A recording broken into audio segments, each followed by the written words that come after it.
You'll have to pardon my hair, it's a little bit of a mess. I just woke up. So I've been thinking a little bit lately, right?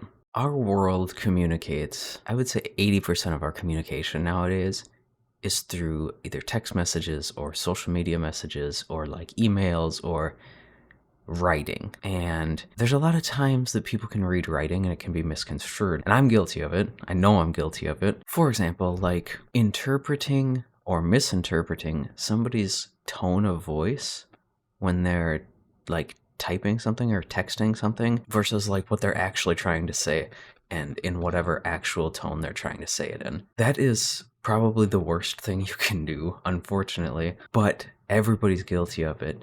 And a couple examples, one of the best examples, I don't know, I use emojis a lot to try and like convey what I'm trying to say as either lighthearted or, you know, not super serious. I think my favorite one is the little sideways face with the crying, laughing emoji. It's definitely number one in my most recent emojis used.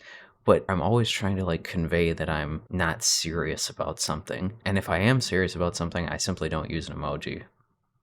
Usually. Realistically, I think that what we should be doing is kind of giving the benefit of the doubt to whatever sender is sending it and assuming that they're probably not pissed about anything and that we're probably taking it, the recipient is probably taking it the wrong way. Like I said, I'm guilty of it just as much as the next guy. But it's crazy because it's causing such a huge problem in this world. Like, that's why that's not the reason, but it's one of the reasons why social media is so harmful on people's mental health is because they're looking at these posts and they're interpreting them as one emotion behind them when it should really be like the sender or the poster is actually trying to convey something totally different and it's being misinterpreted and people are getting the wrong attitude and the wrong idea about it. And I don't know, it's a huge problem.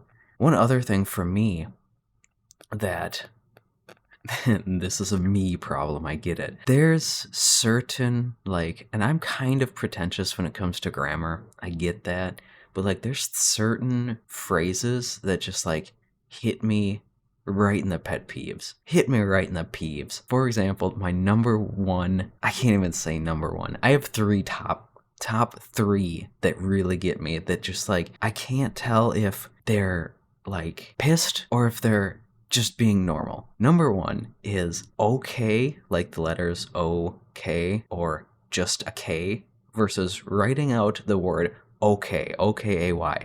It drives me insane. It's literally 2 or 3 more letters that you have to type.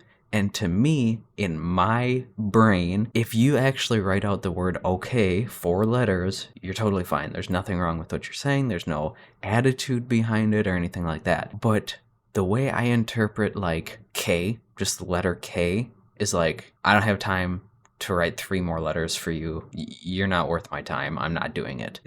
Oh man, it drives me nuts. Same with OK, the letters O and K. It's like, dude, if you're fine, if there's no attitude behind what you're saying, just write the whole word. It's not that hard. Another one, ya versus yes. Like Y-A versus Y-E-S. It's 1 more letter that you have to type out. And to me, the way I interpret it is, like, if I'm gonna write yeah, it's like I'm annoyed. You know, like, are you gonna do this? Yeah. Are you gonna do this? Yes. I don't know. Again, me is personal. I just write 1 more freaking letter. My last one, yep versus yup. I don't know why. Like, again, like a yup, Y-U-P, is, I feel like you're annoyed that I'm asking you something. It's just the tone. I don't know, like, hey, you gonna go to the store? Yup. Hey, you gonna go to the store? Yep. I don't know, it's weird, man. I get it, it's weird and it's a me thing, but like, just little things like that. I think, what I'm trying to say, little things like that, I think can just make the world a difference in your tone that you're trying to convey, you know? Just take the extra millisecond to type an extra 1 or 2 letters. It's really not hard. I know you write novels in your text messages and emails. Writing 2 extra letters here and there is not going to be the end of the world. The last thing that kills me, and this one, again, this is me being pretentious about punctuation and grammar and stuff like that, but No punctuation drives me nuts. Like, use commas, use apostrophes, use periods. It's important.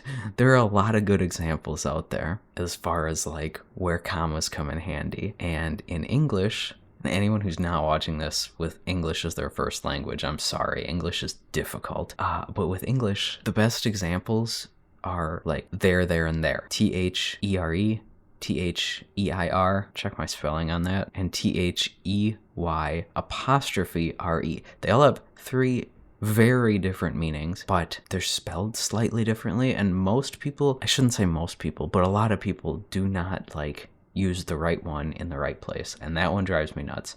Again, me being pretentious, I'm sorry. It's just like little pet peeves of mine. But all of this can come back to like why it's so hard to communicate and like receive tone and like attitude through messages. And when we just assume and think that we can interpret what the sender is trying to convey, like I think that's where we get into trouble. And I think we should all kind of start giving the benefit of the doubt to the sender that they're probably not pissed about anything, or they're probably not annoyed about anything, and it's you just, I don't want to say self-conscious, but worried or like paranoid, I guess. I don't know.